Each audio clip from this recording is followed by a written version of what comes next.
Boa noite a todos e todas. A gente hoje está, né, com mais um encontro, né, do ciclo de live do Projeto Urucungus ao vivo, e hoje a gente tem uma presença muito especial, né, que é a mãe Leonora, e é com muito respeito e admiração, né, que eu saúdo essa parceria, né, que já de longa data com o Urucungus, né, e aí a gente vem que eles apoiam, né, o Ponto de Cultura, a mãe Leonora sempre está apoiando as iniciativas da gente, e aí gostaria de passar a palavra primeiramente à mãe Leonora, antes de dar continuidade a qualquer fala. Boa noite a todos, boa noite, Gabriela, agradecer o pessoal do Urucungus, né, por esse convite muito especial. A benção a meus mais velhos e meus mais novos, e a benção aos meus iguais, porque é importante a gente falar isso. Essa parceria ela é importante porque é uma grande ciranda que nós temos que aprender a viver na vida. Saúdo aí também o nosso saudoso Alceu, que foi com ele que tudo começou, né? Hoje nós nos tornamos uma grande família, e a proposta do programa de Cultura Viva e tornar os pontos uma grande ciranda, né? Então, agradecer também a participação de vocês aqui no nosso fortalecimento como ponto de cultura em Hortolândia. Não é um ponto qualquer, é um ponto que é dentro de um terreiro, tem a sua especificidade, e aí se faz muito importante os parceiros para esse processo do fortalecimento. Agradeço muito o convite. Mãe Leonora, ela é Doné do Iliaxé, Omo Oiabagan Odeibo. É diferente para mim, mas a gente vai aprendendo. Mas falou certo. Falou certo? Militante do Falou. movimento de mulheres negras, ela é militante dos movimentos culturais e de patrimônio imaterial afro-brasileiro, é gestora do Ponto de Cultura Caminhos, coordenadora da Associação Nacional das Baianas do Acarajé, designer de ambientes, e entre muitas ações que ela desenvolve. Seja bem-vinda, né, a esse bate-papo, esse ciclo, né, e a ideia mesmo do ciclo, né, com os participantes é as pessoas terem um pouco de contato mesmo com essa trajetória, né, porque a importância das pessoas mesmo nessa ciranda que a senhora fez a referência, né. Então, mãe Leonora, assim, a gente, na maioria das lives, a gente, né, começou pela questão familiar, né, e eu não sei como é que é para a senhora, mas, assim, a senhora, esses dias, né, se apresentou, né, e ficou escrito que a senhora não é de Hortolândia, a senhora veio de Brasília, né, em 79, e aí, assim, como é que a senhora se recorda, como é que foi esse momento de chegada na região, como é que era a infância, a sua origem? Tá, eu sou do Rio de Janeiro, sou nascida no Rio, não sou nascida em Brasília. Aos 2 anos de idade, me mudo para Brasília, porque na época meu pai ele teve uma visão do Rio de Janeiro, eu digo uma visão, porque ele achou que em determinado momento o Rio ia ficar violento como se encontra mesmo, e com dificuldades para se viver.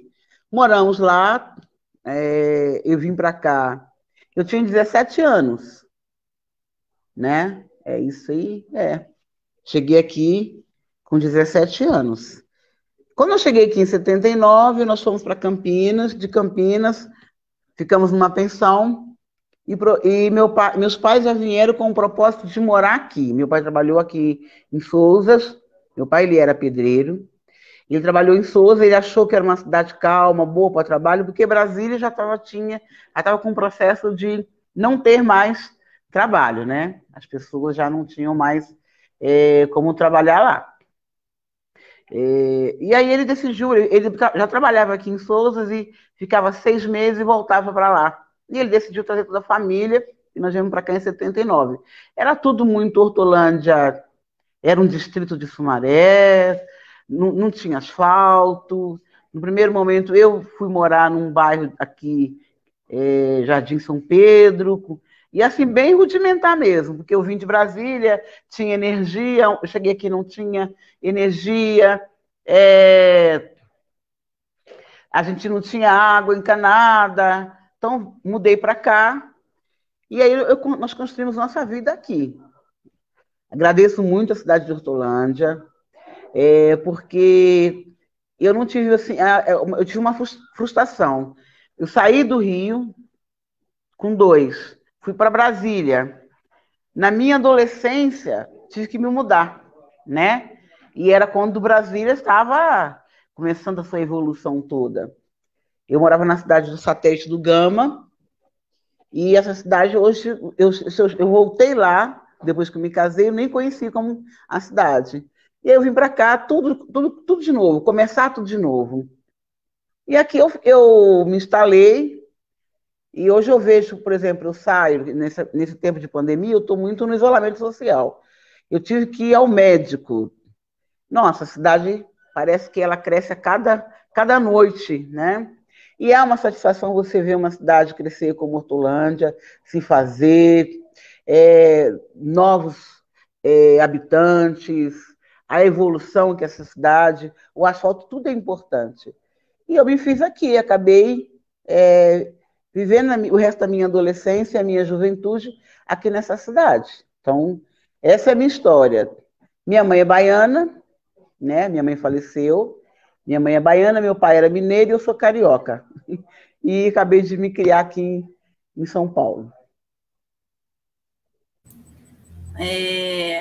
A gente escuta, né, a família do Leonardo, ele é de Hortolândia, né, e a mãe dele conta, né, na época que não tinha água, o pessoal com protesto colocava a água que saía da torneira barrenta no muro, né, quem tinha muro, quem não tinha, colocava, tipo, na frente da casa, para poder, uma forma de protestar que era necessário o encanamento, né, o pessoal mais velho que participou desse começo da cidade, fala que o pessoal se movimentava em protesto mesmo, pedindo que a cidade desenvolvesse, né? É o asfalto, o ônibus. Nós não tínhamos ônibus aqui, o nosso ônibus, ele era Montemor, a gente tinha que descer lá na SP e vir a pé para os bairros. Então era muito sofrido, muito sofrido. Nós lutamos muito pelo progresso, né? Quando veio o processo da emancipação, tudo foi uma luta. E é muito bacana pensar nessa questão da cidade, de ela deixar de ser dormitório para ser uma cidade que se movimenta, uma cidade que tem todos os segmentos, né?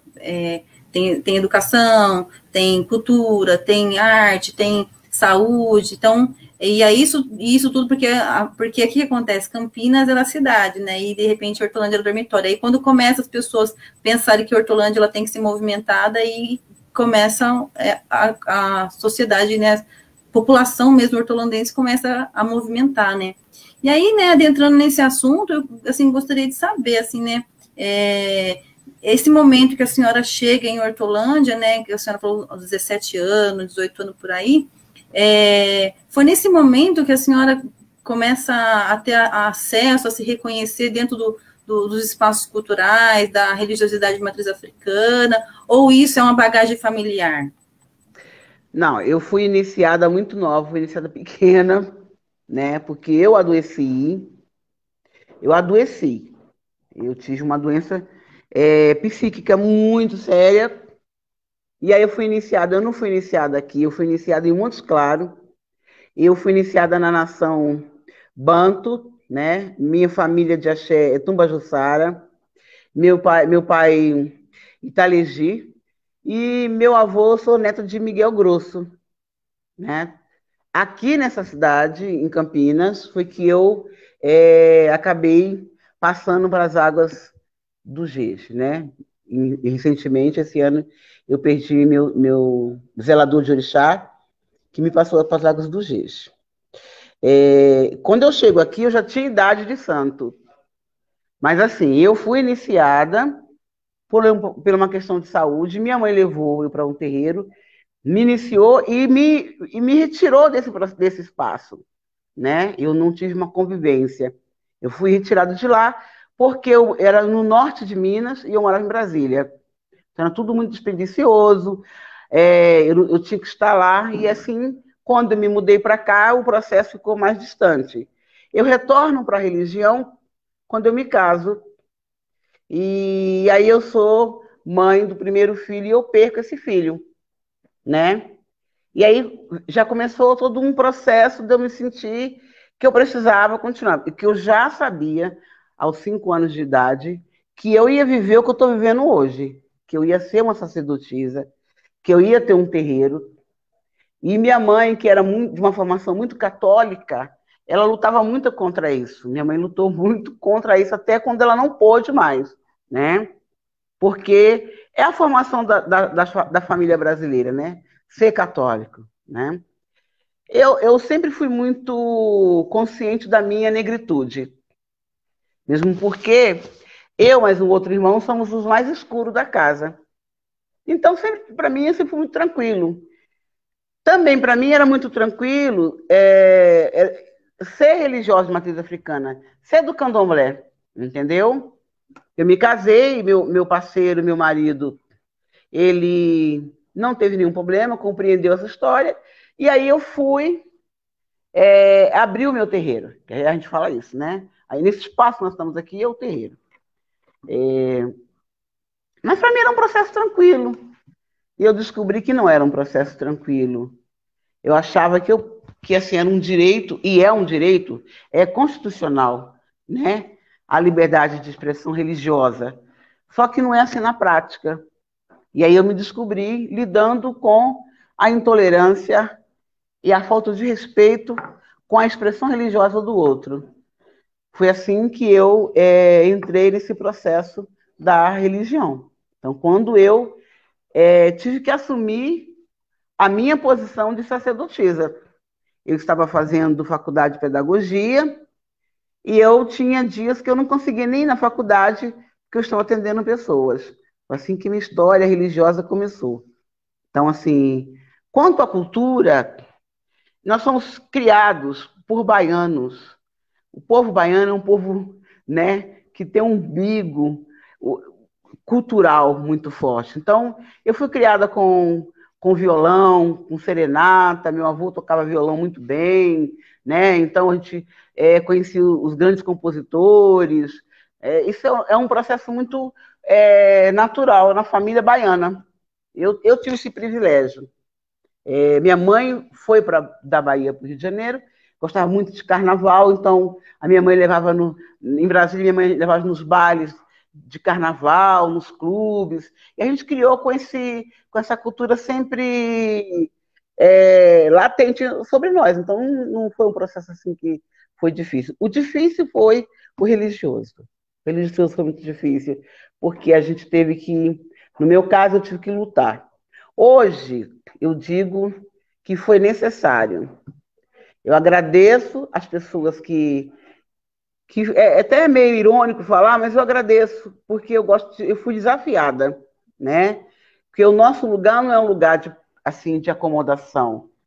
Um religioso de matriz africana, ele tem que ter a consciência que quando ele vai para frente de uma liderança, de um terreiro, de uma casa, de candomblé, ou seja, mesmo de umbanda, ele tem que ter consciência que não é um lugar comum, né?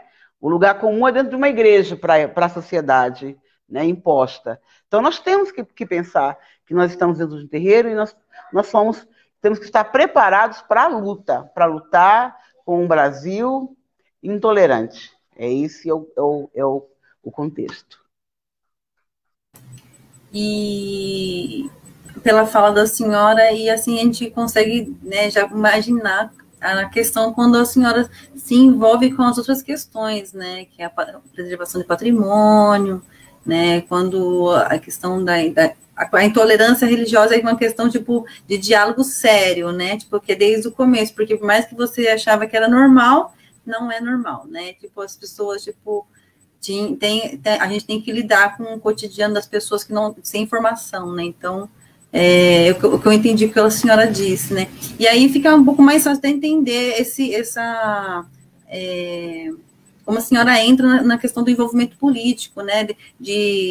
Porque a senhora tem a questão das mulheres negras de Hortolândia, que a senhora levanta esse movimento, né? Tem a questão dos projetos, e aí, junto com isso, tem um projeto que é muito grande, que abraça tudo, que é o Ponto de Cultura Caminhos, né?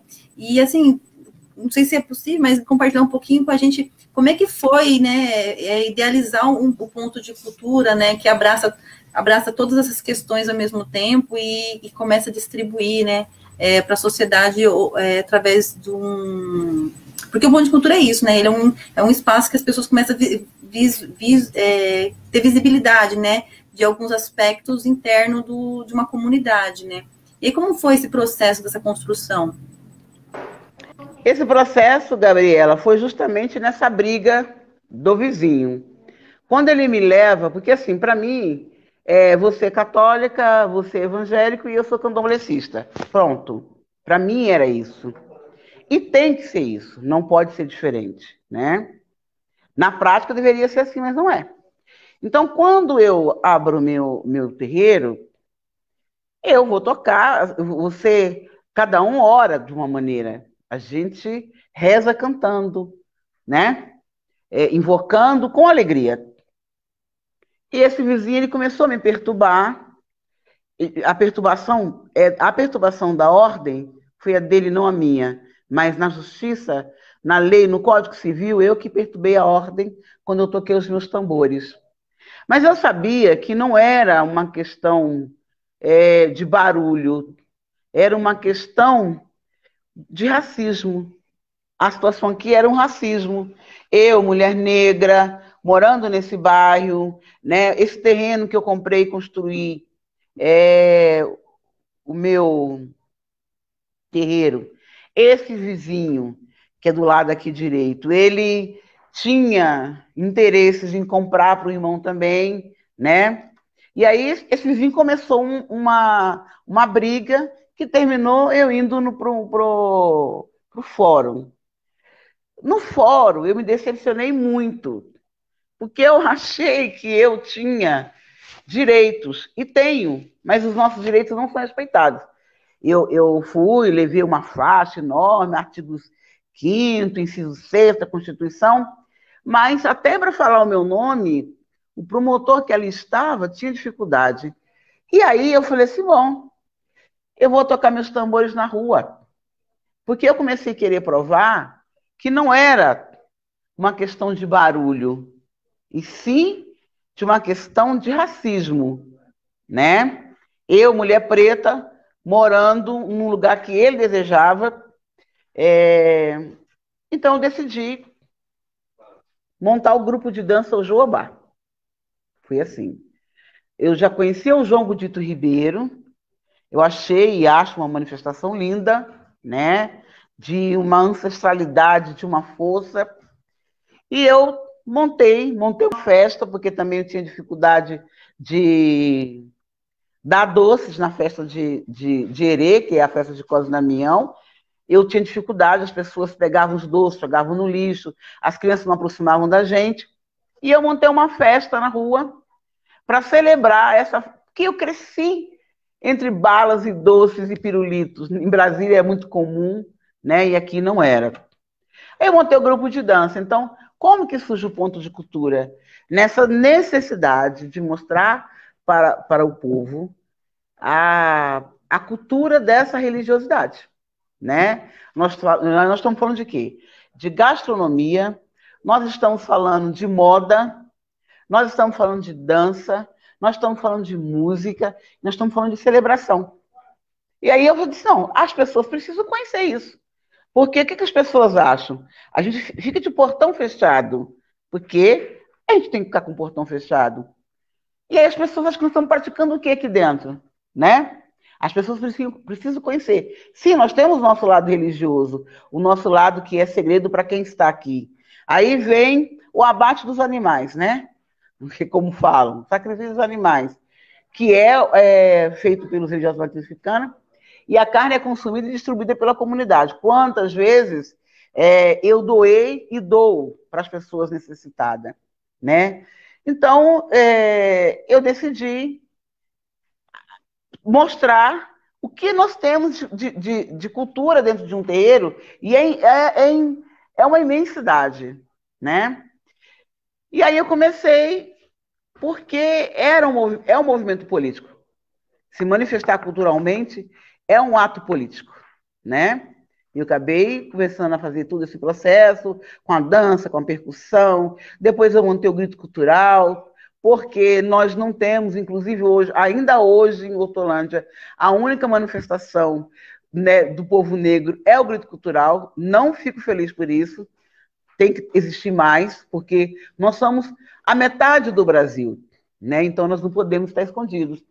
E eu fico me preocupando de ocupar esse espaço, né? E as pessoas conhecerem. Foi assim que surgiu. Aí, em 2009, eu disputei o edital, né, de ponto de cultura, foram 1.800 projetos, e, para minha alegria, nós conquistamos o prêmio. Eu acho, Gabriela, que enquanto eu tiver memória e eu lembrar, eu não vou esquecer do dia quando saiu o resultado. A minha saudosa irmã estava numa reunião aí na Estação Cultura, uma reunião de economia solidária, e eu não falava, eu só gritava de alegria, porque era bem isso, né? A gente ia poder mostrar toda essa cultura. Agora, as outras coisas foram acontecendo automaticamente, eu fui me envolvendo, porque é necessário falar da mulher negra, né? É necessário falar da juventude negra, é necessário falar do genocídio, né? A gente precisa falar, né? E nós temos que ocupar esse lugar de fala. Eu fui ocupando porque esse lugar não era ocupado aqui na nossa cidade. Ainda precisa de outros atores. Foi assim que surgiu. Mãe Leonora, aproveitando que a senhora falou o nome dos projetos na sua fala, né? Gostaria de, né, contar um pouquinho assim para a gente o que é o grito cultural. A gente sabe que tem a questão dos músicos, da gastronomia, que nem a senhora comentou, do todo o escopo do evento, né? Mas qual a intencionalidade de cada projeto que repercute? Porque a gente, o Ojobá tem a questão que tem a dança fundamentada, né? O grito cultural, ele tem um foco, aí depois tem o espaço gourmet que também tem. A senhora gostaria de falar um pouco mais sobre esse projeto? Tem a oportunidade das pessoas conhecerem e saberem. O grito cultural, ele surge com a proposta de ser um evento anual.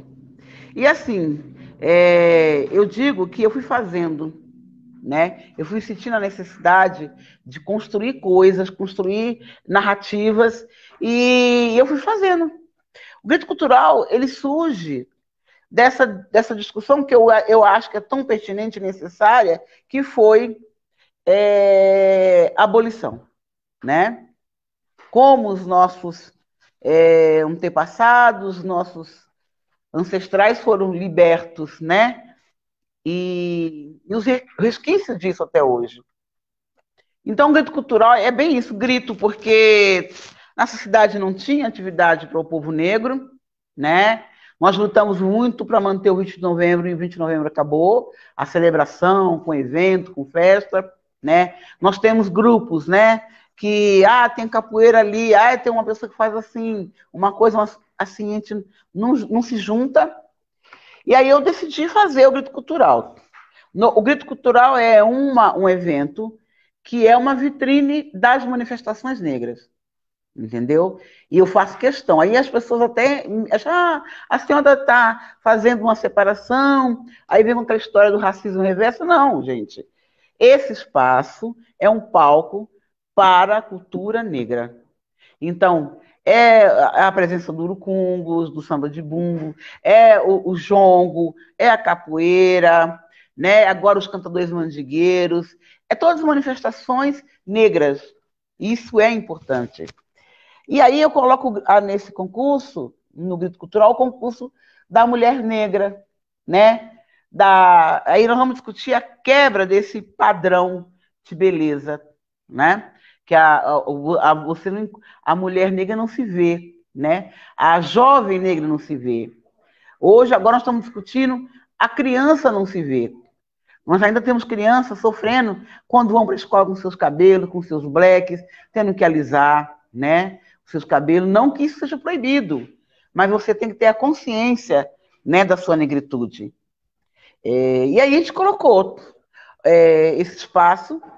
Hoje ele acontece na rua, esse evento, mas foi por uma questão puramente técnica. Foi quando aconteceu o incêndio lá da Boate Kiss, né? E que aí teve um decreto no Brasil todo que para fazer evento tinha que ter a VCB. E aí nós tínhamos um problema em Hortolândia, que algumas instituições não tinham VCB na época.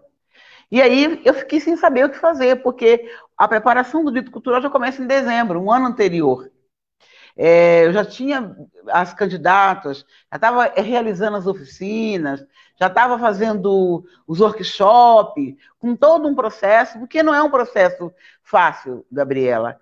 Ainda, 14 anos depois, nós temos que ter um convencimento para que a menina preta, a menina negra se sinta à vontade de participar de um concurso como esse. Então, aconteceu que o espaço que a gente tinha que era na rua, e hoje nós estamos aqui há 5 anos realizando o cultural aqui. Os moradores do bairro querem que fique aqui, não querem que saia daqui. Então, é um evento que acontece nesse bairro, né? Bom, o Espaço Gourmet Flor do Dendê, o grupo O Jobá é o primeiro corpo negro, né, de balé negro aqui da cidade de Hortolândia. Nós temos esse grupo, eu falo que é a comissão de frente de todos os nossos projetos.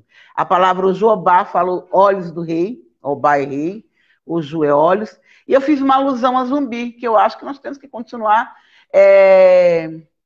buscando políticas públicas, né? Nós conquistamos, temos que conquistar mais. Então, eu fiz uma alusão. Assim surgiu o grupo Ojobá. O Espaço Gourmet Flor do Dendê foi um bar que eu tirei, eu montei fora daqui, com toda uma estrutura, com toda uma beleza. O Léo, inclusive, conheceu o Flor do Dendê. Lá na Zacaria Costa Camargo não funcionou. Nós fechamos, ficamos lá 5 anos, nós não tivemos êxito. Fechamos. Aí, 3 anos atrás, o Rodrigo vai para Salvador fazer um curso técnico de percussão. E o filho dele era pequeno, né, muito agarrado a ele. E como que a gente ia manter esse ida e vinda? Porque era 2 vezes ao mês o Rodrigo vinha de avião. Nós pagamos muito cartão de crédito para o Rodrigo vir. Aí eu decidi vender o acarajé. Mas não era para entrar no terreiro, Gabriela. Porque as pessoas não entravam no terreiro. A sede do Ponto de Cultura Caminhos é aqui no terreiro. E nós tínhamos grande dificuldade de realizar as oficinas aqui, porque era num terreiro. Então eu não me iludi. Eu não vou montar aqui. Eu montei um espaço para fora, só que nesse espaço, em 2017, nós tivemos, eu não vou dizer a benção, mas o axé, né, do orixá. Nós ganhamos o show de Sandra de Sá. Sandra de Sá veio aqui, a gente não pagou nada para ela, viu? Ela dançou no asfalto, ela cantou com o povo. E Sandra de Sá, ela tem uma luz. Quando terminou, ela entrou e ficou no ponto de cultura tirando fotos e dando autógrafo para todo mundo. E quando as pessoas entraram e viram que o espaço é esse espaço lindo, esse aqui é um terreiro? É porque as pessoas ainda acham que o terreiro tem muitas velas, muito chifre, ainda tem aquela história de achar que nós temos o culto ao diabo. Nós não, o diabo é uma figura cristã. Não é, nós temos Exu, esse homem maravilhoso, responsável, esse orixá responsável, divindade pela comunicação. E as pessoas ficaram espantadas com o terreiro. E teve uma moça branca. Eu falo assim, essa história, porque depois eu não achei essa moça mais. Ela chegou, ali quem conhece aqui, tem um laguinho que eu fiz com os peixes. Ela falou para mim assim, isso aqui é o quê? Um terreiro? Eu falei, é. Nossa, que lugar lindo. Eu falei, é. Eu não sabia que um terreiro era assim. Eu falei, mas é assim. Aí ela falou para mim assim, por que a senhora não abre isso aqui? Eu falei, para quê? Ela falou assim, para as pessoas conhecerem. Eu falei, minha filha não entra ninguém. Ela falou assim, se a senhora abrir, vai entrar. Aí na segunda, depois do show, eu recebi um pessoal que fez o samba, que fez a abertura, antes de vocês chegarem, o samba vem para abrir o espaço. E aí, esse rapaz me fez uma proposta de fazer samba. Eu, Gabriela, respondi a eles, vou fazer, mas aqui não vem ninguém. Ele falou assim, a senhora me dá o som que eu trago as pessoas, então vai.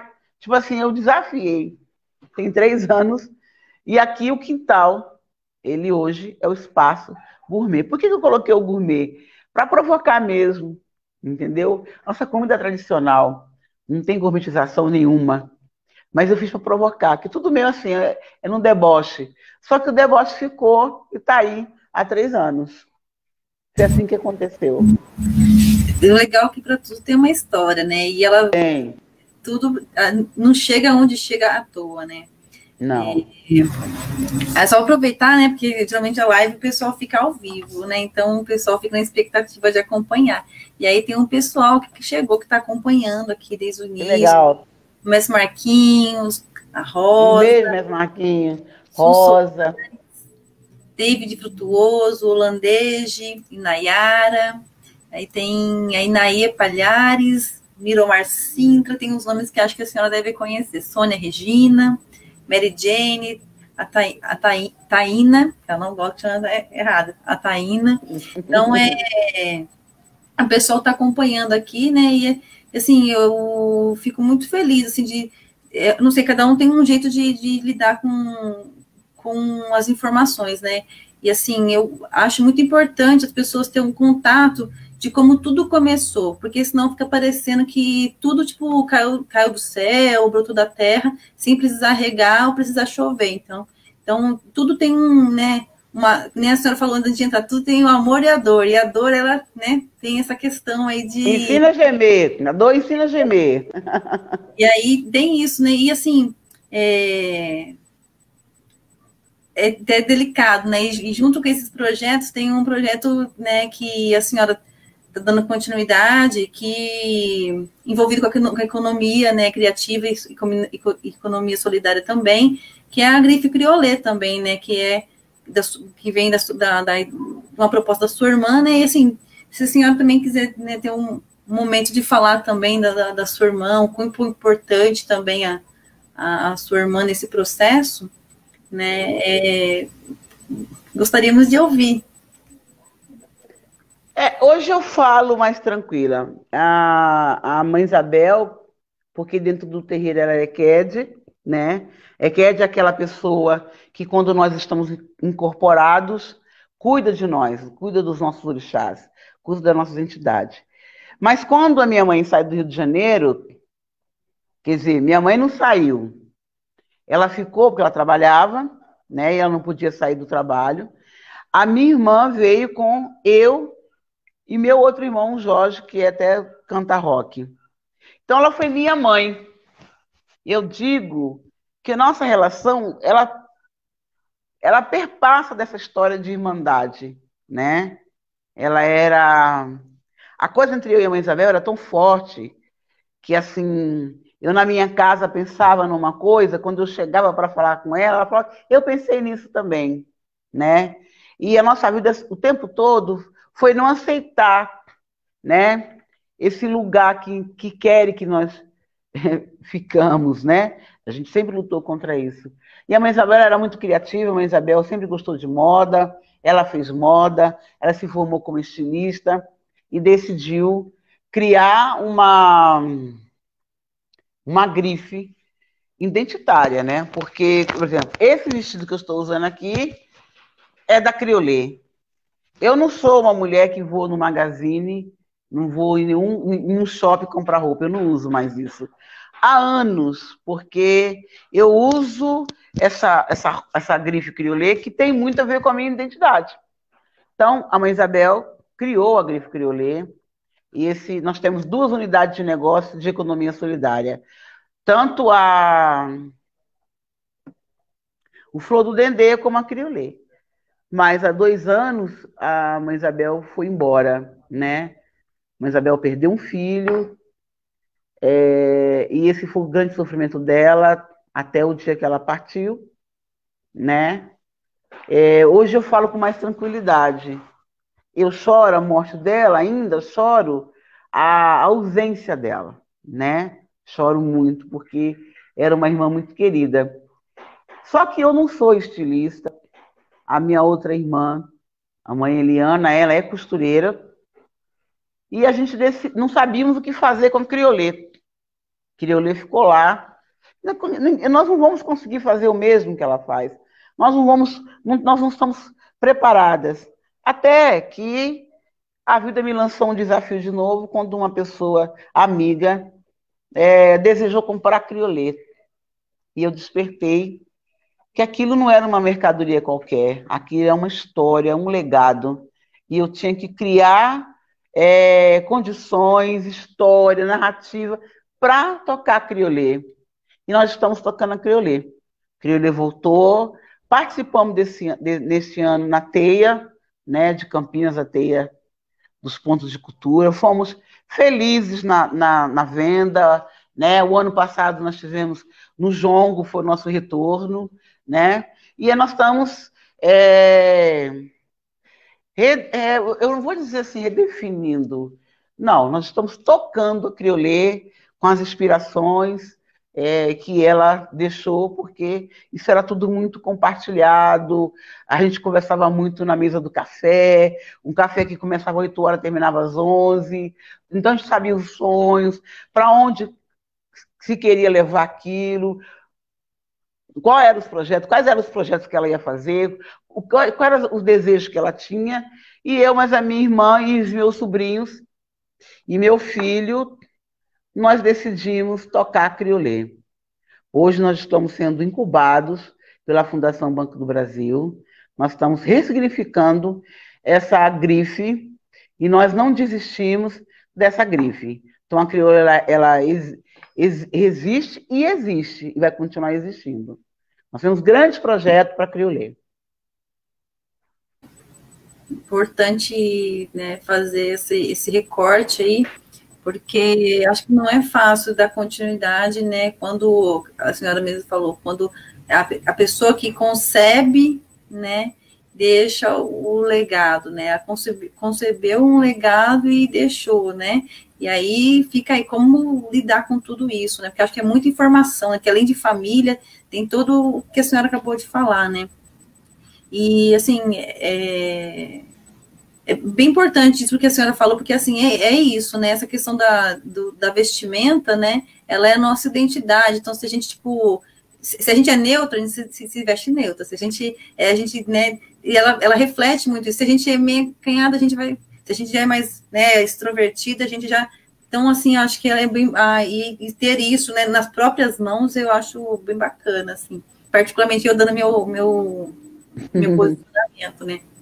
E, juntamente, né, com isso, ainda tem a questão da Associação das Baianas do Acarajé, que a senhora, né, atualmente está à frente também, né, e eu, assim, gostaria de saber um pouco como é que está sendo esse processo, né, e desde quando está esse processo, porque para poder chegar no que está agora, muita água correu, né, e como é que está esse processo aí, né, das conquistas, né, o que anda difícil também, né, porque um passo que dá, quem dificulta dá dois para trás, né? Então, compartilhar um pouco com a gente como é que é essa luta aí com a questão das baianas do acarajé.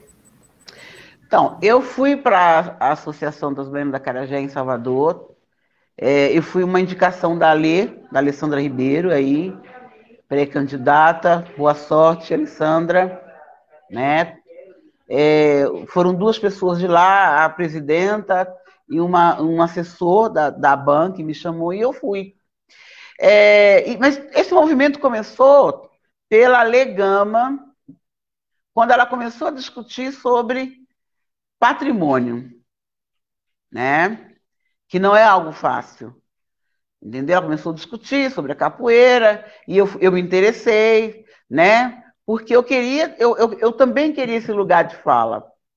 E eu me lembro de uma cena num seminário, acho que um dos últimos seminários que a Alessandra fez, e eu perguntei se não existia patrimônio para as matrizes africanas. E aí, os próprios profissionais do IFAM não souberam me responder. Mais tarde eu fui convidada e eu fui conhecer a BAN, né? Eu estou na coordenação executiva nacional e toco os trabalhos aqui. Não é fácil. Hoje eu participei de uma reunião. Nós estamos com o mandato da Érica Malunguinho construindo um decreto. O mandato não tem autonomia para isso, mas nós estamos desenvolvendo esse projeto. Aqui em São Paulo, é uma questão de territorialidade. São Paulo é uma cidade que as pessoas não se vestem e não assumem o ofício que é o patrimônio, que na verdade não é um acarajé, é o ofício da baiana que é o bem registrado, que é o patrimônio imaterial, né? Então, assim, há uma grande dificuldade, onde há um grande engano, né? Você se vestir de baiana e vender, o seu produto já sai na frente, porque você é vista, as pessoas respeitam esse processo, né? Mas, porém, tem as mulheres e homens que trabalham com acarajé que têm dificuldade de lidarem com o preconceito e com o racismo, né? E com a perturbação, eu digo isso. Porque, eu não vou vestir de baiana. Se eu for vestir de baiana, vão dizer que eu sou macumbeira, porque nem fala religioso de matriz africana. Isso é uma postura cultural, né? Falar macumbeira, aquela coisa, aquele povo da macumba. Então não se vestem de baiana, né?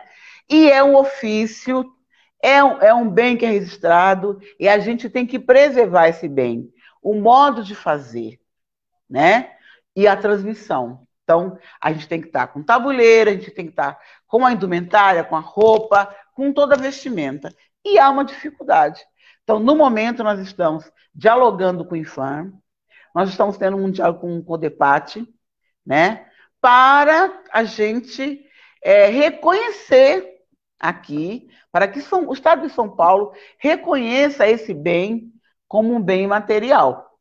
Então, nós estamos nesse processo, né? Eu saio literalmente como um pescador, né? Jogando a minha isca para pegar uma baiana, para convencer aquela mulher a se vestir com a sua indumentária. E é uma dificuldade, né? É uma dificuldade, porque a mulher não quer, às vezes a família não aceita, né? Às vezes são católicos, né? Vão vender o acarajé. Ainda tem um processo de mudar a receita, de fazer o acarajé vegano, colocar carne seca, colocar frango, um catupiry, colocar várias coisas, entendeu? Então, é uma discussão. Discutir patrimônio é uma discussão séria, ela é lenta, porque nós dependemos dos fazedores do bem, dos detentores, ter a compreensão da sua real importância nesse processo de salvaguarda. Então, é muito complicado. Mas, assim, para nós, povo negro, nada é fácil. Então, a gente já está acostumado. É mais um desafio. Tem 8 anos que eu estou nessa estrada da associação. São 8 anos aqui. Agora eu começo a ter um número de baianas. E convencendo mesmo. Agora, daqui umas 2 semanas, nós teremos uma campanha que nós estaremos realizando com as baianas de acarajé, para o povo saber que tem uma baiana, né? Baiana de acarajé. Hoje, não. Aqui no meu espaço, eu vendo acarajé, né? Como aqui é um terreiro, tudo muito tranquilo. Nossa, tranquilo, porque eu conquistei isso, né? Eu conquistei esse espaço. Mas tem mulheres que não. Eu fiz várias reuniões, nós temos coordenação em Sorocaba, em Santa Bárbara, nós temos em Jundiaí, na Grande São Paulo, já chegamos no litoral, né? Nós estamos lá em Bertioga, São Sebastião, Mogi das Cruzes, nós estamos chegando. Eu descubro mulheres nas redes sociais, elas me descobrem, a gente vai dialogando, nós estamos conseguindo. Agora, o próximo passo é um mapeamento, e aí, assim, eu vou buscar suporte nos grandes coletivos, nas casas de matriz africana, né? Para ir lá no Condepate dizer que tem baiana de acarajé em São Paulo. Então, enquanto na Bahia você tropeça com as baianas nas ruas, aqui você tem que fazer todo um processo de descoberta, porque a baiana, muitas vezes, ela vai para o ponto, vender seu acarajé e ela não vai vestida, e ela mistura seu acarajé com a coxinha, com o pastel, e é comida tradicional, não dá para você fazer isso. Então, é um processo político, né? E é uma desconstrução, né? Porque você tem que desconstruir essa ideia que as pessoas têm. Eu conversei com uma baiana que eu conquistei essa semana, E aí eu falei para ela, ninguém vai lá, o japonês ele não muda a sua forma de seu sushi, suas comidas, não. Quem muda não é o japonês, né? O japonês, os orientais, eles fazem uma forma, né? Você não tem como mudar, mas querem mudar o acarajé. O acarajé é vegano, tudo bem, o acarajé é vegano, ele é feito de feijão, cebola e sal. O caruru é quiabo, né? Feito com leite de coco, castanha e amendoim. Eu não coloco camarão porque muitas vezes a pessoa é alérgica e nem sabe, entendeu? Então eu tenho esse cuidado, tá? E o vatapá. Eu não quero, eu não gosto de camarão. Então esse é o acarajé vegano, que o vatapá ele é feito do puro leite de coco, não é leite de vaca, né? Então leite de animal, né? É da fruta. Então é uma dificuldade, porque há uma necessidade, Gabriela. A baiana que vai para lá, ela sustenta. Ela sustenta a família, ela forma os filhos em faculdade, ela é o arrime daquela família, ela é a única renda da família. Então, entre a sobrevivência, ela acaba sucumbindo a fazer uma mudança de uma receita. E outras coisas mais, como o bolinho de Jesus, que você sabe que o acarajé não é de Jesus, o acarajé é de Oiá. Se você, evangélico, quer vender, venda, mas respeita de onde vem. Entendeu? É o acarajé. Jesus não comeu acarajé. Mesmo porque ele não é loiro de olhos azuis. O acarajé vem da África. É brincadeira. Mas é importante desmistificar tudo isso, né? Porque a gente não sabe de nada e o que está fora do nosso entendimento, a gente cria da cabeça da gente. Aí alguém veio antes e criou tudo isso para a gente, e aí até alguém chegar com as informações e desconstruir, a gente tem que estar aberto, né, para desconstruir isso, porque não é todo mundo que teve criação de deixar alguém chegar e criar novas informações, reconstruir, né, destruir algo que, tipo, foi montado para realmente ser explorado ou dominado, né?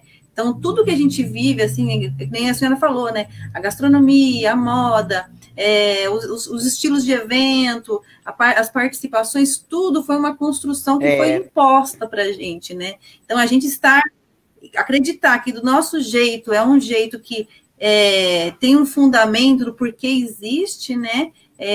Eu acho que, não sei se todos vão concordar comigo, mas eu acredito nisso, que a gente tem que. E não foi feita uma criação, né, de a gente deixar-se novas informações chegar para a gente construir isso. Não fomos educados. Né? Então, porque depois que está formado daquele jeito, está muito tudo simples, né, de ser manipulado, né, de ser explorado, de ser dominado. Então, a gente acreditar que realmente por esse caminho aqui é o que vai fazer a diferença, demanda muito da mente da gente, do emocional da gente, né? Porque, às vezes, que nem a senhora falou no começo da live, né? Às vezes a família da gente foi construída em cima de todo esse alicerce, né? Então, você desconstruir isso é abrir mais do que a gente consegue, né? E é um processo gradativo, é dia após dia. Daqui 10 anos a gente está pensando sobre isso ainda, né? Conversando sobre isso. E que nem foi importante a senhora falar, né, lembrar da Legama também, né? Foi uma pessoa que ela realmente iniciou essa conversa de patrimônio, né? A palavra patrimônio, né? Ela estudou, ela veio com uma proposta, uma informação, de se reconhecer como agente, né? Que sim. Tem que segurar. A gente tem que, né, distribuir para as pessoas entenderem o que é isso, né? Para não ficar criando preconceitos. É porque a baiana ela tem que saber que ela é cultura, ela é patrimônio. É preciso. E nós somos contadoras de história, né? Nós estamos contando a história das nossas mais velhas, né? As negras de ganho, que até uns anos atrás eu desconhecia essa história. Quantas mulheres da minha idade, eu tenho 58 anos de idade, quantas mulheres da minha idade não conhecem a nossa história? Porque a nossa história não foi contada. Então, nós temos que contar. Esse é o nosso papel como um agente cultural, né? Como um agente político, é contar, né? A Taína, que está nos assistindo, ela é historiadora. Ela escreveu um artigo sobre as mulheres negras de Campinas, das ruas de Campinas, como elas foram tiradas. Uma história que tem que ser contada, né? E pelos meios que foram tirados, elas eram os que mercavam no centro de Campinas, né? As grandes quituteiras, né? Elas eram profissionais, elas eram grandes comerciantes, e elas foram tiradas, né? Porque esse país, ele ainda faz isso. Esse país pega aquela mãe, aquela mulher que está chegando na sua casa de um Uber, e o policial ainda bate, ainda machuca, ainda dá soco e ainda prende. Então nós temos que contar a história. A minha mãe, ela era baiana, e ela não contou essa história para mim. Eu vim descobrir essa história, eu vim vivenciar essa história, fazer parte dessa história, porque eu sou mulher de Oiá. A minha mãe é a dona do acarajé. O acarajé é de Inhaçã, é o acará, né? A bola de fogo que a gente serve para Oiá. Então, eu vim descobrir através da minha ancestralidade, da minha religiosidade, né? Hoje é o meu sustento, graças a Oiá, né? Eu agradeço e parrei minha mãe por ela só ter me dado o acarajé. E eu sempre, quando eu faço, eu falo, minha mãe, eu estou aqui sobrevivendo, ganhando da sua comida, né? Porque nossos deuses, assim, eles compartilham. A nossa religião, a gente come junto, é dividido a comida, né? O acarajé é uma comida votiva, mas que foi responsável por alforrias, pelo sustento, e ainda é, né? São mulheres que sobrevivem vendendo acarajé, entendeu? Então essa história tem que ser contada. É isso. A senhora falando na fala sobre a questão das baianas do acarajé, a senhora falou do mapeamento, né? E chegando na questão de Hortolândia, né? Tem a questão do mapeamento cultural, ele é muito dificultado, porque a própria maneira que é gestado, ele vai contra, né, a questão de cultura e arte. E religiosidade, então, né, acho que é muito mais forte, né, para quem conhece todo sem falar, sem papas na língua, né, tipo, totalmente não tem um pouco de respeito, né, não consegue, porque se como vizinho já não deu conversa, né, então acho que não é longe de entender que a cidade é um território preconceituoso, né.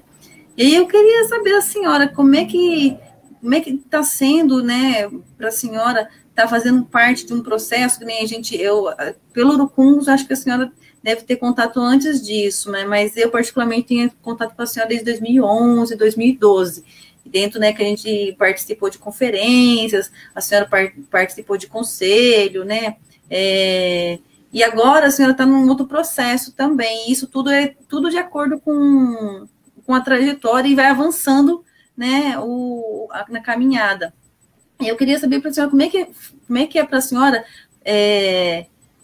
durante todo esse processo, né, estar dentro do mapeamento e agora, no caso, tem que estar tendo nesse olhar de mapear mesmo essas questões, né, que o próprio ponto de cultura, o próprio terreiro necessita aí, porque acho que a pessoa, né, o que a gente conhece da senhora, fica claro que a senhora,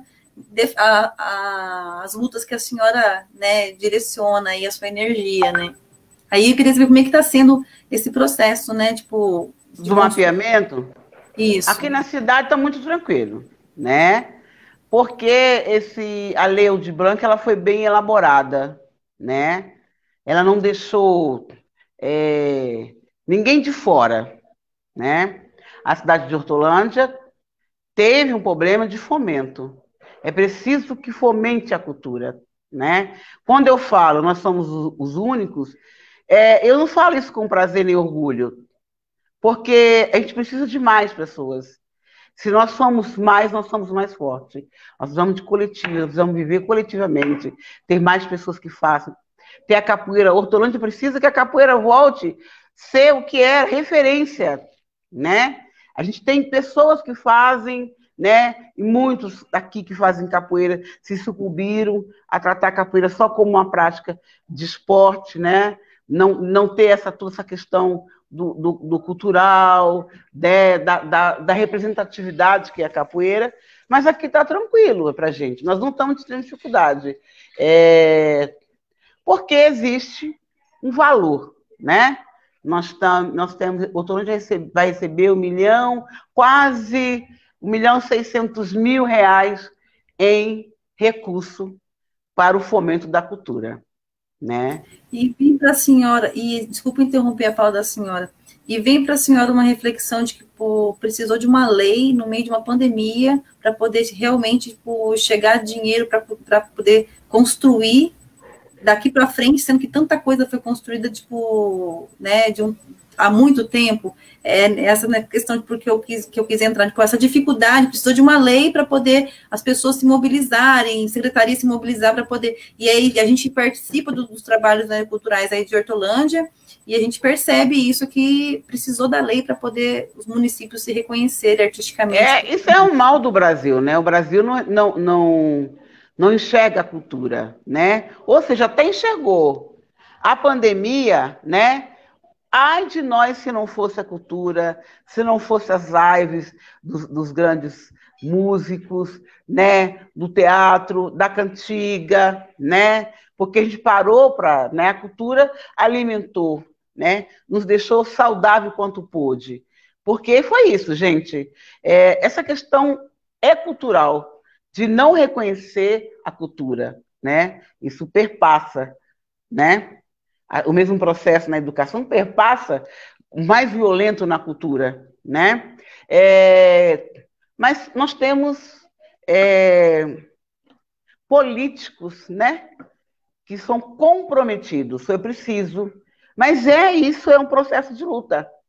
Porque um país que não reconhece a cultura, né? Que não reconhece a sua tradição, os seus povos originários, né? Só reconhece o que vem de fora, esse é um processo natural, né?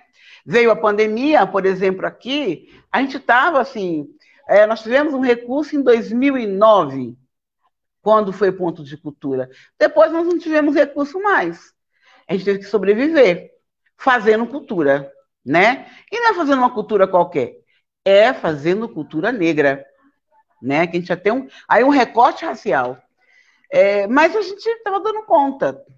Aí veio a pandemia, veio a conta de luz, então os municípios não pensaram em nós, né? Nós estamos vendo muitos comerciantes fechando as portas, grandes restaurantes em São Paulo fecharam as portas porque quebraram, não tinha como se sustentar. Eu aqui não quebrei, né? Porque isso aqui eu não pago aluguel.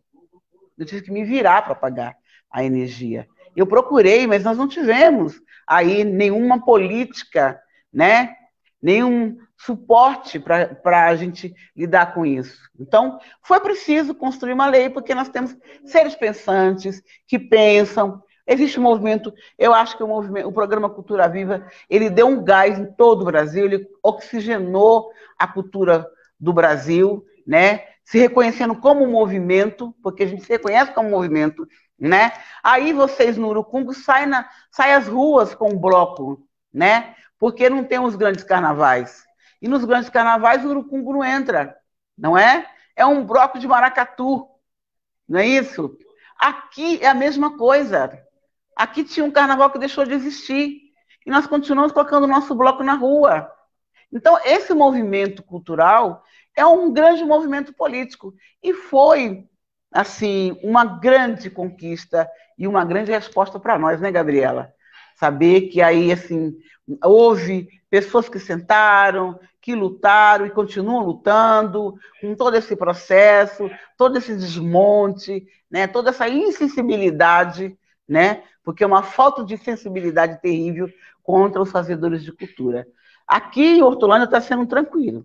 A dificuldade está sendo porque nós não tivemos fomento. Nos últimos 6 anos, faltou o fomento. A cultura ela precisa fomentar, ela precisa motivar, ela precisa provocar, ela precisa dar suporte para que a cultura respire, né? que é a cultura do povo, né?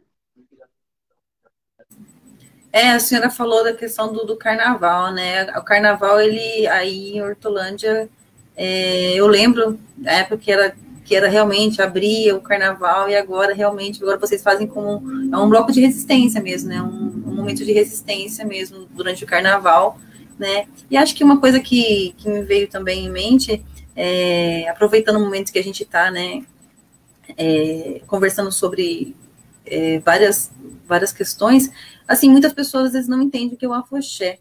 Você pode falar um pouquinho pra gente o que é o afoxé, para as pessoas, tipo, que às vezes tem, eu ouvi falar, ou é isso, ou é aquilo. Às vezes aproveitar um momento para poder, né, esclarecer, né? Tipo, esclarecer não, para poder tirar as dúvidas, né? Do que realmente.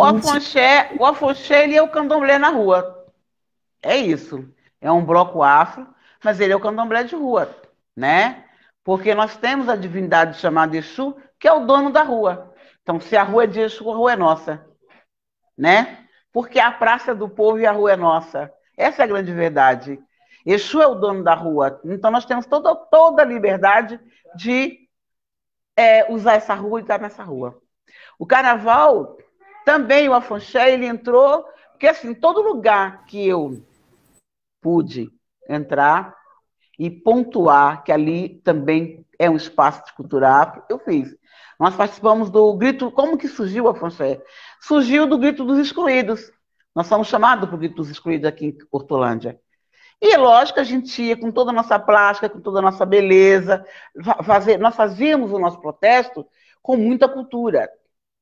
E aí esse movimento do excluído foi tirado, né? Porque Hortolândia é uma cidade evangélica. Tem que se pontuar isso, né? É uma cidade de muitos intolerantes, né? E a gente teve esse processo aqui, ainda tem esse processo aqui em Hortolândia. Nós fomos para um grito dos excluídos, o grito dos excluídos, nós fomos tirados. Acabou o grito dos excluídos. E aí eu falei assim, vamos para o carnaval. Eu sou uma mulher festeira. Eu adoro festa, eu adoro música, eu adoro dança. E eu sou do Rio de Janeiro. Filha de baiano, não podia ser diferente. Eu gosto do samba. E aí eu falei, vamos montar uma fanchete. Mas tudo bem, assim, vamos montar, porque assim, a Constituição garante, então eu vou lá fazer. E eu montei o fanché. Lógico, eu aproveito o fanché para cantar as nossas pautas.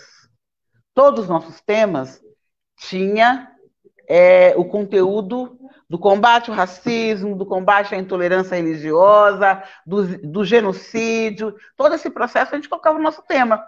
E saímos abrindo o carnaval. Porque, como Exu é o dono da rua, tem uma tradição que os afonxés abrem, pedindo para Exu abençoar a festa, para que não tenha tanta briga, porque sabe que são muitas pessoas, as pessoas bebem. Então, esse é o afonxé. Aí eu coloquei o nome de Oyá Obirindel. Oyá é o meu orixá. Então, Oyá é uma grande guerreira. Obirim é mulher. Então, eu coloquei em referência às mulheres negras, que são grandes guerreiras, a todas as mulheres, né? Mas sim, principalmente as mulheres negras, que são mulheres que vivem uma solidão, que têm aí toda essa questão de serem mães solos, né?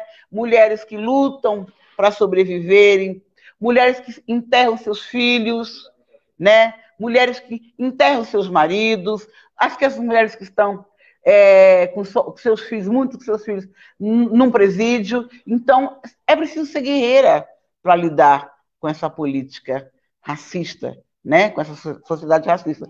Então, eu coloquei o Afonso Abirindé. Por isso, também, eu tive muita resistência. E aí eu busco nos parceiros de fora. O Ibaô foi um grande parceiro nosso, veio em fortalecimento, o Urucungos, né? O Alceu, e depois agora estão vocês. Mas aí eu decidi, assim, o Grito Cultural começou pequenininho, hoje é um grande evento. O Afonso estava lá, tinha uma subversão, tinha um recurso, esse recurso foi tirado, o carnaval acabou, nós não temos carnaval mais em Hortolândia. Começou o carnaval de Hortolândia a ser referência. Olha agora a falta do fomento, né? E o que acontece? Nunca a cultura recebeu tanto recurso como agora na Lei Aldir Blanc. Então, eu refleti, gente, O que nós vamos fazer com todo esse processo cultural, com o figurino, com a composição, né? Com aquela reunião, com aquela coletividade folclórica que é o afonxé? Não, vamos para a rua. Então, hoje eu faço carnaval, eu vou, com a esperança, Gabriela, dele se tornar um grande carnaval. Mas aí, assim, um carnaval independente, né? Sem precisar ter que abrir, lógico, se voltar ao carnaval, nós estamos lá. Mas nós não deixaremos de existir, porque carnaval é uma grande manifestação. Tanto é que agora teve o Covid, aí já estão pensando de colocar o carnaval, porque o carnaval traz dinheiro, é turismo, né? São hóspedes, são os hotéis cheios, são indivíduos todo quando eu vou lá no carnaval, trouxe o Covid. Se não tivesse o carnaval, teria o Covid da mesma maneira, porque o Covid atingiu o mundo, né? E o Brasil, ele é visitado pelas praias do Rio de Janeiro, pelas praias do Nordeste. Então, não venha me dizer culpar o carnaval, porque tudo culpa o carnaval. É uma grande manifestação afro. Então, isso é o afonxé e a alberiondé. E nós vamos continuar, né, com essa atividade, porque é alegria, né? É a alegria do povo. E aproveitando que a senhora falou, né, sobre... Me veio uma questão na minha mente, né? Mediante a isso, né, as mulheres, referências, né, eu percebo que, tipo, a própria religiosidade, ela já constrói todo esse rol de quem são as referências, né? E eu queria saber, né, assim, no plano carnal, né, quem são as pessoas que são exemplos para a senhora, assim, tipo, né, que fazem e aí te põem para refletir, te põem para, né, construir, né, não sei, referências, né, humanas, assim, né, porque a gente percebe que a religiosidade, ela já é bem completa, assim, né, no pessoal que está bem dentro, que está dentro do terreiro, né. Uma grande referência para mim, que vai ser sempre, e que está me motivando a continuar o meu projeto, é minha mãe. Minha mãe foi uma mulher que nasceu em 1928, no estado da Bahia, e que em 1940 ela sai da Bahia para trabalhar, porque ela não queria ser mais uma Maria. Ela não queria ter filhos, ser uma mulher com 10. Minha avó teve 17 filhos. E ela fugiu disso, né? Foi trabalhar no Rio de Janeiro, lógico. Qual era o trabalho? Era ir nas casas, das grandes casas das famílias ricas do Leblon, Niterói, Copacabana. Minha mãe criou-se lá, né? E casou-se, foi mãe de 5 filhos e lutou a vida inteira, né? A minha mãe é minha grande referência. Hoje eu me vejo fazendo coisas que ela fazia. Mas eu admiro muito outras tantas mulheres, né? Eu conheci recentemente uma mulher preta, uma escritora chamada Geni Guimarães, né? Conceição Evaristo, eu admiro muito, eu admiro demais Leci Brandão, Alcione, né, Zezé Mota e tantas outras mulheres. Mas eu fiquei muito impressionada com essa escritora pela história dela de vida e de luta e pela importância, né? Porque nós somos uma comunidade que nós precisamos conhecer os nossos heróis, né? Nós somos criados sem heróis. Os nossos heróis foram ocultados da gente, né? Escondido. Eu não me recordo na escola, eu falo muito, não me recordo da escola, assim, como foi que eu conheci Zumbi?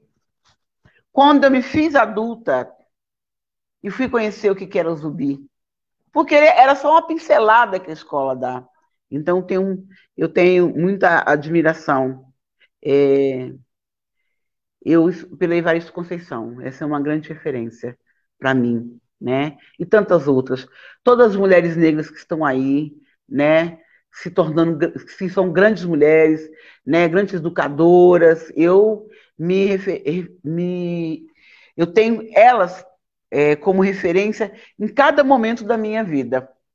Mas eu me encantei muito com a Geni Guimarães, quando ela contou a história dela, ela foi premiada recentemente, eu acompanhei essa premiação e eu achei muito interessante, porque assim, nós sempre tivemos isso, de contar história, né?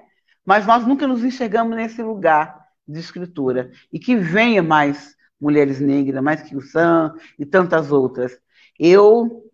Para mim, a todas as mulheres que estão aí, né, nesse universo, a minha filha de santo que está aqui me escutando, Taína, para mim ela é uma grande referência. Todas as minhas filhas que estão, todas as mulheres negras, são referência, porque é um fortalecimento. Eu não posso pensar naquela mulher lá fora, famosa, e não lembrar das que estão próximas de mim, crescendo, se fortalecendo, criando narrativas, né? Construindo um mundo melhor para nós negros. Porque nós temos que ter esse cuidado, né? Com o nosso povo. Então, às vezes a gente busca fora, quando não tem ele perto. Aquela menina que tem um jeitinho, né, de lidar com o outro, nós somos referência uma das outras, porque isso é um grande fortalecimento. Mas a minha mãe é a minha grande referência. E a mãe Isabel. Importante. Quando a senhora fala isso, né, das referências, né, na verdade, todos os convidados, quando eu pergunto da questão das referências, né, eu me sinto feliz em não lembrar quem são as referências que eu deveria ter aprendido na escola e terem vocês, né, como referências para mim, entendeu? Cada uma particularidade, assim, grande, assim, cada pessoa, sabe? E, assim, guerreiras, né, tipo, lutadoras. Então, assim, eu falo pro Léo sobre isso, assim, que eu me sinto feliz quando eu não lembro dos nomes que ensinaram na escola. Tipo, eu só consigo lembrar dos nomes que eu convivo cotidianamente, assim, né? Porque é isso, ensinaram nomes, né, que para eles... Tão longe da gente, né? Tão longe da gente, né? E aí eu acho importante essa... sabe, para a gente que está aqui, olhando vocês como uma referência, né? Saber quem são as referências de vocês, poder ajudar a gente se construir também, né? Porque acho que isso daí todo mundo vai se integrando do que cada um capta, né? De importante. E é isso, assim, sabe? Eu me sinto feliz, né? Quando eu aconchegada, né? Porque é isso. Eu sou de uma família de 5. Nós éramos 3 mulheres, né? Então, nós sempre fomos muito fortes, muito unidas. Então, eu tenho a minha irmã, que é a mãe pequena da casa, a mãe Eliana. Eu agora tenho a minha sobrinha, Isabela. Eu tenho a Samira, que tem 6 anos e que já é uma EQUED, né? E que gosta de acarajé. Então, as nossas referências são essas mulheres que estão em torno. A Rosa, por exemplo, do Urucungos, né? Eu vi a Rosa perecer com a sua dor, né? Está aí à frente do samba de bumbo com as filhas, né? E tantas Rosa, Maria, a tia Ciá aí, né? A Dona Alice, Dona Vera. Esse é o universo de mulheres que nós temos e outras, me perdoe as que eu esqueci, mas as que eu convivo no dia a dia, né? A própria Alessandra Ribeiro, né? Uma grande referência. A história que a Alessandra está vivendo agora, né? É uma grande referência. É um ato de coragem, né? Sair como pré-candidata numa cidade racista como Campinas, isso é uma grande referência, né? A menina preta que está lá vendo, falar, olha, nós tivemos uma mulher negra que saiu candidata a prefeita. E essa menina, ela vai querer ter essa referência, sabe? Eu não digo que, de repente, ser uma vereadora, ser uma prefeita, quem sabe, né? Mas ela vai querer sair desse lugar que insiste em nos colocar. Que a gente tem que sempre pontuar isso, né? Da mulher preta, né? Abandonada, descabelada, empobrecida, né? A gente precisa sempre dessas referências, e não precisa ir tão longe. Nós temos muitas mulheres empoderadas e poderosas aqui, próximo da gente. E você está certo quando você fala, você está no colo de mãe, né? Da mãe preta, das irmãs pretas, das tias pretas, grandes mulheres brancas também, a gente não pode falar, são nossa referência. Eu vejo assim, a Rosa ficou tão forte, né? Com as filhas, lá o pessoal do Jongo lutaram, foram para aquela fazenda, resistiram a tudo isso é referência. Porque você vê uma pessoa lutando, não, eu vou lutar lá, fulano está lutando, fulano está buscando. A própria Denise na Casa de Cultura Tainã, agora Jalália, tantas mulheres, nós aqui estamos no movimento de cultura, Gabriela, nós estamos com grandes referências femininas, né? Nós temos um time feminino muito forte. E a gente precisa, assim, não precisa ir tão longe. Eu vejo lá, quando eu vejo a dona Sinhá saindo, né, com todas as suas dificuldades, elas abrindo o maracatu lá, naquela alegria. Aí, gente, chegar na idade dela com tanta alegria, né? Nós sabemos o tanto que se sofreu, isso é uma grande inspiração. Então, as referências todas nós temos aí, temos que aproveitá-las. Na verdade, até tirou as minhas palavras. Assim, isso, você falou uma palavra que é verdade. Eu me sinto, né, aconchegada mesmo de estar dentro de né, de um universo, né, tão rico né, e que, assim, é difícil falar, né, por algumas coisas, mas eu me sinto contemplada, assim, pela vida mesmo. E, assim, a gente planeja 1 hora e pouquinho, né, só para não se estender muito, porque realmente todo mundo tem trajetórias, né, de tudo muito amplo, né. Sim. E, assim, não dá para se resumir 1 hora, mas é mais a questão do, né, a gente, né, se encontrar, fazer uma conversa, né, continuar mantendo isso daí, esse vínculo aí, né. E aí, assim, várias coisas que eu tinha pensado como ferramenta, a senhora já falou, né, que, tipo, a gente, da questão da cidade, a intolerância, então, tudo isso a senhora já, né, que são assuntos atuais, a questão da luta antirracial, né, então tem tudo isso, né, que a senhora já abrangeu na fala da senhora. E aí, assim, eu agradeço, né, a prontidão de estar participando, né, da live, do ciclo, compartilhando um pouco da sua história, a história dos seus projetos, né.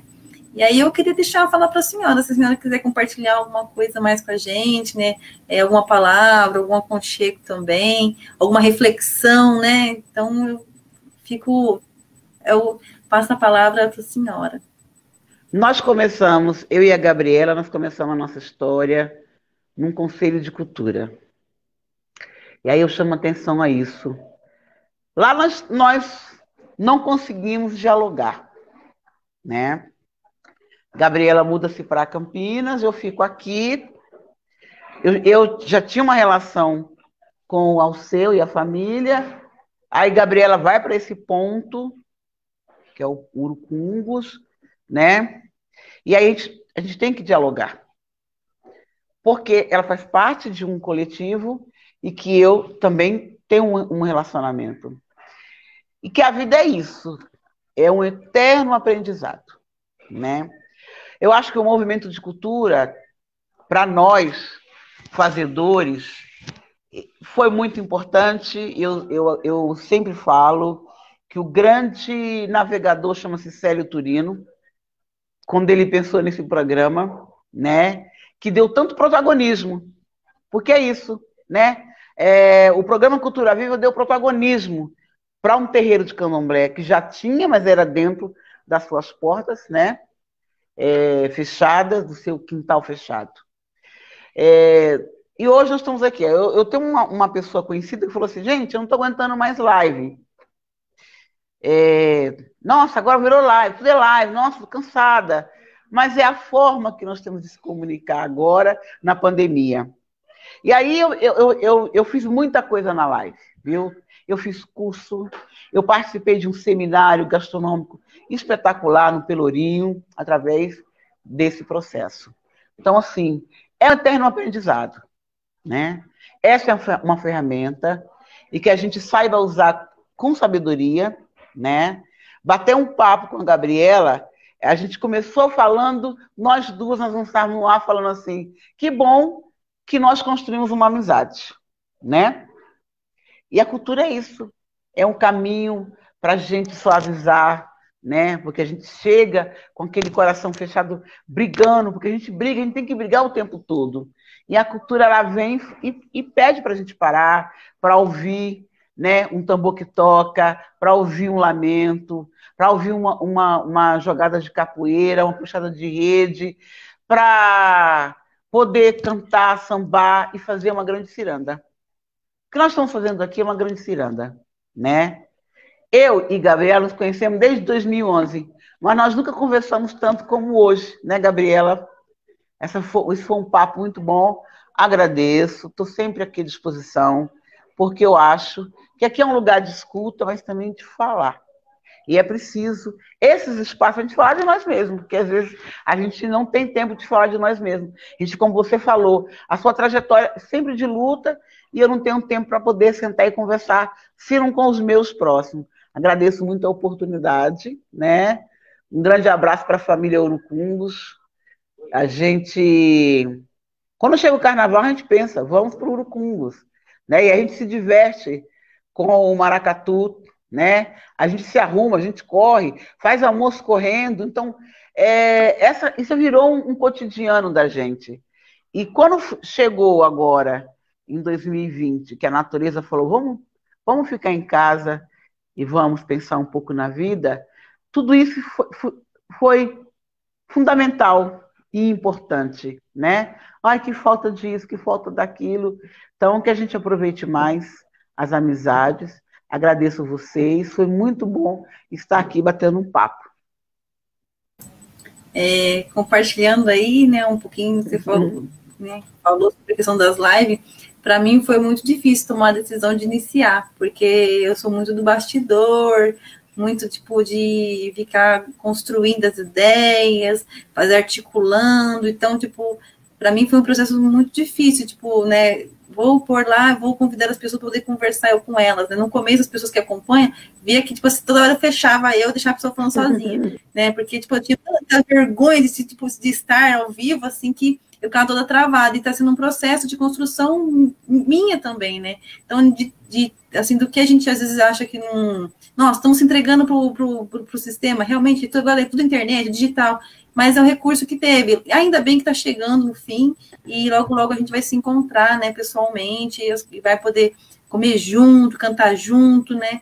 Mas, assim, só para compartilhar essa questão da live, realmente, para mim, foi um processo, tipo, de refletir muito. Será que eu faço? Será que eu não faço? Será que eu começo?